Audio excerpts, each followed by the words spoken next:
The temperatures are starting to heat up, and it's time for us to talk about the 5 bourbons we're reaching for this summer. I'm Erin. I'm Josh. And welcome to Stuff and Whiskey. Welcome. We've been getting some comments about some summer cocktail content. Yes. And if you guys want to see that, let us know down below. But we're going to talk about the 5 bourbons we're reaching for this summer. Summertime often is a little bit more bourbon-centric for us. We both like rye. Erin more so than I. Oh, you claim to like rye? Yeah. Oh. I'm just a bougie rye drinker. I'm so proud of you. But during the summertime, it's definitely bourbon. Yeah. Bourbon mixes really well with a lot of mixers like ginger ale or lemonade or sweet tea or Coke, Coca-Cola or whatever. You know, you can mix it with a bunch of stuff. And we like all those things. We do. But the bourbons we're reaching for this summer, the 5, and this is whether we had a channel or not, these are what we would reach for. So we're going to talk about a couple of utility bottles, a couple of bottles, or like a good standby, like a good solid foundational bottle. Everyone needs that. A good solid bottle. A bottle that brings some interest, and then something that we can really look forward to. Does it bring all the boys to the yard? It does. So let's get into it. Okay. This first bottle brings all the turkeys to the yard. Oh. And it is Gobble, Wild gobble. Turkey 101. And while we're talking about the utility bourbons, let's go ahead and bring out Buffalo Trace as well. Okay.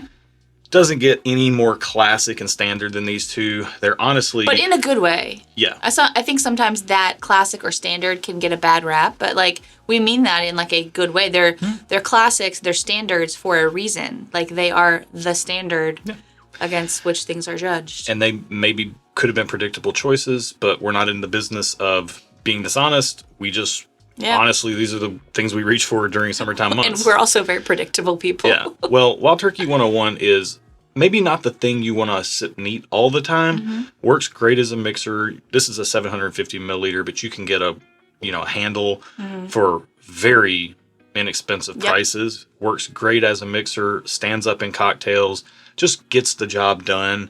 And while we've had blind tastings where we've had this against other things, and maybe those things have come out on top of Wild Turkey 101, when I go to the store, if we're at a Wild Turkey 101, I'm just reaching and grabbing another one. We always want to have at least a bottle around. Yeah. It doesn't always, to your point, doesn't always do well in blinds for us, but that doesn't mean we don't like it. And it's not a bourbon we sip and eat a lot. We do use it for cocktail purposes a lot. In the summer, a lot. So, not too dissimilar of a story to Buffalo Trace, except we don't tend to use Buffalo Trace in cocktails because it makes them too sweet. But if Wild Turkey is a little bit more, Wild Turkey 101 is a little bit more tea-like. It's like a spicy tea, whereas Buffalo Trace is a little bit more like fruit candy, artificial sweetness. You get a little bit of fruitiness in here. $25 for Wild Turkey 101, $35 for Buffalo Trace. This is easily what I grab them, something like 4th of July when it's really, really hot outside, unless I'm going to be mixing it with something else, which case I get Wild Turkey 101. There you go. But these two are staple standbys. You can't go wrong with them.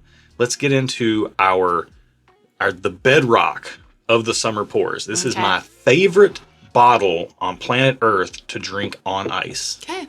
Let's tell the people what it is. It is any Jack Daniel's single barrel proof. And if you don't like barrel proof bourbon or whiskey, just get the black label 96 proof or 94 proof or whatever the single barrel select is. Get that instead of the gold label barrel proof. Those are like 45 to 55 in most markets. These are 65 to 70 in most markets. And this is a fact. You do like the Jack Daniel's barrel proof on ice a lot. Surprisingly, which you're not a guy that drinks on ice a lot, but with this, in the summer months specifically, it's so good. It gets creamier and... It does. It gets creamier and there's almost like a creamy vanilla that comes out of most of these single barrels on ice. Amps that up, but outside of that, you can get these that they taste like blondie brownies. Some of these single barrels will taste like banana pudding with Nilla wafers in it. You can get quite a bit, some banana bready type of notes in some of these. These really do span the gamut of flavors, but they always land on that kind of sweet, desserty side, which is really fitting for the summer months. Some of them can pack some punch and some spice. This one in particular, 131 proof, it packs a wallop. Yeah. But we kind of like that. If you don't, just get the black label and save yourself a few bucks. So Jack Daniel's, awesome stuff. I know it is Tennessee whiskey. It is also a bourbon. It's great definitely qualifies for this list Yes. and is probably, in our opinion, we said it before, we'll say it a million times again, probably the best value in available whiskey that's on the shelf right now. Especially for the barrel proof. Yeah, for sure. Yeah.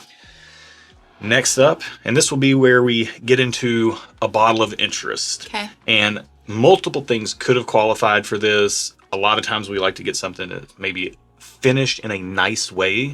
A lot of times for that we go towards something like a dark arts bottle, or there's a bunch of different people who are doing finishing that's really good. But we recently got in this bottle from Sealbox, and it is the Beekeeper Batch 2, and this might as well be just like a spiked Arnold Palmer. Yeah. Well, and so this is a honey finished bourbon, and for me, honey finished things could be hit or miss. Like, I'm not usually a fan, but this is done so well where it doesn't. The honey finishing is so cohesive with the whiskey that it is one. Like, you don't. Sometimes the honey finish is too much separate from the whiskey. This is all cohesive, and so I really like that about it. It's either that or it's like super heavy handed. Yeah. And it just tastes like you're drinking honey. This is subtle. This is blended in really nicely. And it reminds me of drinking an Arnold Palmer. Like, it's really good. You get some of those like tea flavors you get from bourbon, but then you get like this lemoniness to it or not lemoniness, but like honeyness to it. Whereas like the Wild Turkey 101 will go a little bit more towards that, almost a lemon honey tea profile in and of itself. This is like a cranked up version of that. 111 proof. It's awesome stuff. Yeah. What can I say? This came out like early May. When you're seeing this video, it's probably mid-May, I believe. But this came out early May on Sealbox. I don't know if there's any left. Check. These did sell out. The first batch sold out pretty fast. Again, I'm not a big honey finish fan. I'm not either. This is very good.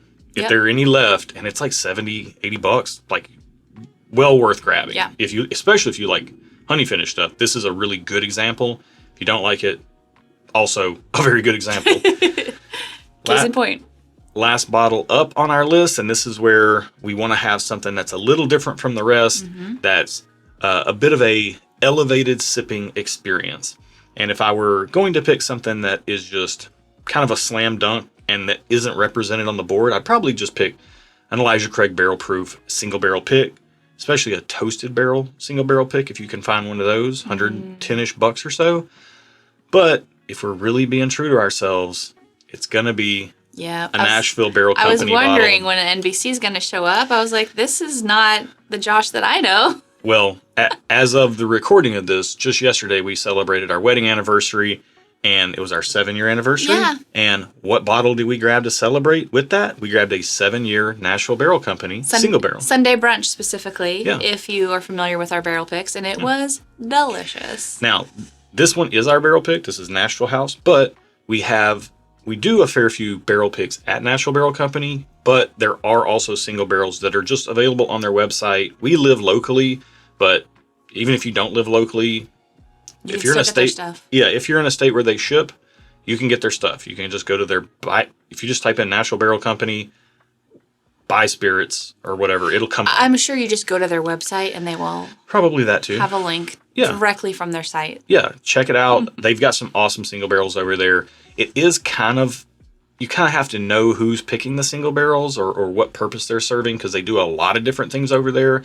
And most of it's really good, but some of it is absolutely exceptional. Like this, our barrel picks from them, we try to make really exceptional. Yep. Our Patreon community knows our barrel picks from Nashville Barrel Company are pretty much the best whiskey that you can buy for the money. And if you want to get in on that, you can do so. Linked in the video description below at the very top. You'll see it. It just says, get our barrel picks, join Patreon. You can get our barrel club over there. Or if you just want some behind the scenes content, some additional live streams, you can get that for as little as $1 a month. Or if you want to get on our Discord and you got some questions about Nashville Barrel Company and you want to probe people in the Nashville Barrelhead section to get some inside info on the best barrels that are releasing over there, you can do that over on our Discord tier. So all kinds of stuff available for you over there on Patreon. Yeah. This was a good list. I mean, I could do with these 5 bottles all summer and not want for anything, to be honest. Same, honestly. And surprisingly enough, I'm really digging the honey finish one, which is so surprising to me because that's not usually my jam, but I'm feeling it.